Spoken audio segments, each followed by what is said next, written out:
Hey guys, welcome to the Liberal Hive Mind, a channel solely focused on exposing the abundant hypocrisy of the left. And of course, here's your meme of the day, brought to you by 5mind.com. Holy freaking crap, folks. You know, a lot of people during the early days of this mass deportation effort from the Trump administration, they were saying it's not going far enough. They're not doing enough. Well, I think it might be time to retire that little piece of rhetoric, or maybe replace it, because I think less are we in the area of this administration not doing enough. No, they're taking it to the next level. They're doing more. Some might even argue they're doing too much. Stephen A. Miller is dropping an absolute bomb, claiming the Trump administration is not just focused on deportations, but now taking it to the next level, talking about the mass revocation of visas, and now even all the way to denaturalization. Oh boy, things are getting real interesting. Of course, it's always interesting when Stephen Miller grabs the damn microphone. But anyways, let me show you guys exactly what happened here. We got some stuff to get into, so let's roll the tape. All right, folks, so let's start off with this little Stephen Miller clip. Take a look. Well, the president was very clear in the comments that you just played, which is that he's talking about the semiconductor industry, which is one of the most coveted industries in the world, one of the most national security important industries in the world. Very few other countries are able to compete in this space, and all of those jobs left for Taiwan. And so the advanced semiconductor industry, which is essential to our national security, has been taken out of the country. And so he's talking about a program in which you have a knowledge transfer to Americans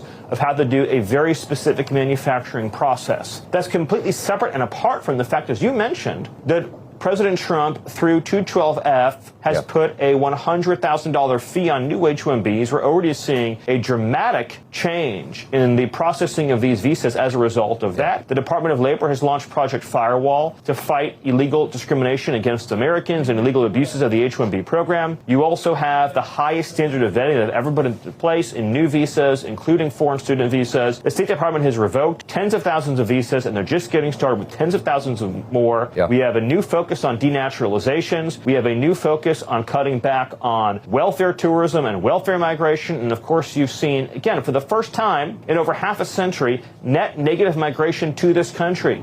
You have more foreigners leaving the country than those that are being added on a permanent basis. The last time that happened was over half a century ago, during the period in American history in which we had net negative migration for an extended period of time. Yeah, I think no longer can you say that they're not taking it far enough. And boy, oh boy, I just got to put this out there. Stephen Miller has got to be one of my favorite human beings these days. I mean, the guy just speaks to me. It's no bullshit, no beating around the bush, straight to the damn point, and saying the stuff that most people in politics would be too scared to touch with a 10-foot pole. The guy's an absolute legend, and I think it's obvious why the left hates him so much, because he goes there, he says it. You know, he's like cough medicine. You may not like it, but damn do you need it. And this, of course, is exactly what is needed. It sounds extreme, right? Revoking visas, denaturalization. Ooh, more Donald Trump fascism. But what's the standard here? I'm seeing all kinds of people saying that denaturalization is unconstitutional or somehow fascistic. But no, it's called common sense. Pulling away somebody's naturalization status could be unconstitutional if the president just snapped his finger and said, "You are no longer a citizen." But if the individuals got that status fraudulently, absolutely it should be retroactively removed. And that, of course, is what he's speaking to. Enough rewarding fraud and pretending as if it's not happening. I mean, we were just talking about the numbers coming out of Dearborn, Michigan, for instance. When you look into the data, when you look into what's going on underneath the surface, it's mind-boggling. Reports are telling us that in Dearborn's foreign-born Arab community, roughly 35 to 50%, and that equates to tens of thousands of people, are likely unauthorized. You got a huge chunk of visa overstays. You got people on tourist visas or student visas who just never left. You've got H-1B immigration fraud. You've got family sponsorship fraud, marriage fraud. The list goes on and on and on. You've got illegal entries and immigration fraud happening at a level that's never been seen before. Fake documents, lying on applications, sham marriages, playing games with asylum. And so in this case, if you were naturalized but the process was done illegally, if you lied, if you gamed the system, you should have your citizenship revoked. That's what denaturalization is for. And by the way, can somebody say Ilhan Omar? But again, the left will tell you, oh, he's just a racist. racist. He's just Adolf Hitler. Oh, the injustice. No, this is justice. Democrats just don't like it because it doesn't benefit them politically. Of course, all of these particular groups that are engaging in this kind of stuff, they're fully dependent on Democrats. And that's another part here. You know, like I was saying the other day, Democrats' latest and greatest constituency is not the working class. No, it's the illegal. It's the foreign-born. It's the mass H-1B importees. Those are the people that they're basically locked into a contract with. 40% of the population of rent-controlled housing in New York City are foreign-born. Think about that. In one of the largest metropolitan areas in the world, 40%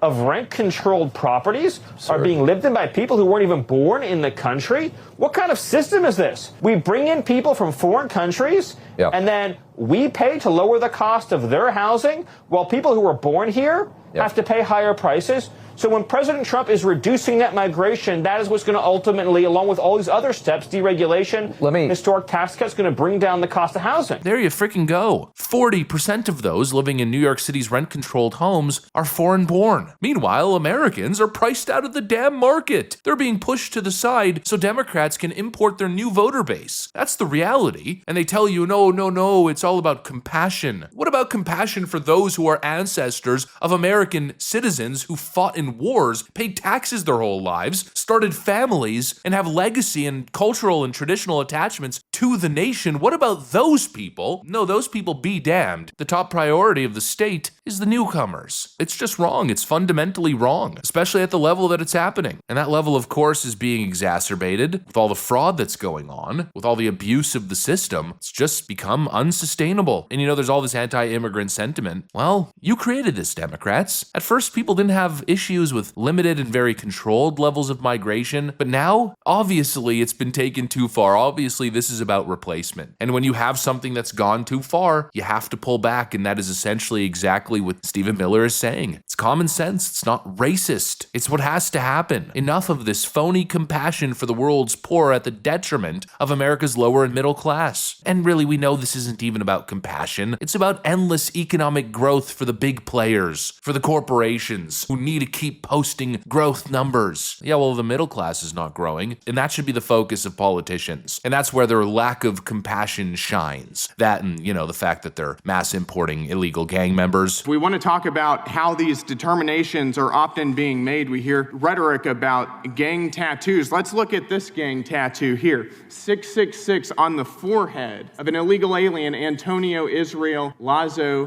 Quintanilla. I simply do not want an illegal alien with 666 tattooed on his forehead in my country, and I don't think that most Americans would disagree with me there. As we've talked about earlier, this law does comport with due process. There are opportunities for illegal aliens to appeal decisions, deportation decisions, but if Democrats would like to explain why this illegal alien with 666 tattooed on his forehead should be given free rein in the interior of our country, they are welcome to. Or, you know, just funneling children into slavery, human trafficking rings by the tens of thousands, maybe hundreds of thousands. Under the last administration, what safeguards were put in place to protect vulnerable, unaccompanied children? Previously discussed the post-placement welfare checks, which consisted of 2 phone calls. Again, if the sponsor didn't answer, the case was no longer followed up on. But there was also a notice of concern hotline where people could report concerns about the unaccompanied child's safety. But what this administration found was from August 2023 to January of 2025, 65,000 calls went unanswered. Those calls spanned from, complaints about stale bread all the way to being abused, to one case where a child's call was reporting that grown men were coming into his room at night and they were touching him. Nothing happened with that call. That call went unanswered until this administration took office, went through those 65,000 calls, made follow-ups, conducted a welfare check, and now that child has been rescued and that sponsor has been arrested. These are the safeguards that were put in place, but accountability and oversight was not had. It's not compassion, it's a frickin' scam. They're selling out the soul of the nation. They're selling out your future, your kids' future. Really, I think it's the destruction of the nation in a lot of ways. Without a cohesive culture, without history and ties, without assimilation, without patriotism, how can a nation even survive? And so yes, it's time for the nuclear option. I think Stephen Miller is absolutely right, even if it sounds extreme or scary on surface level. Anyways, that's pretty much what I got for you guys. Thanks for watching, and I'll see you on the next one.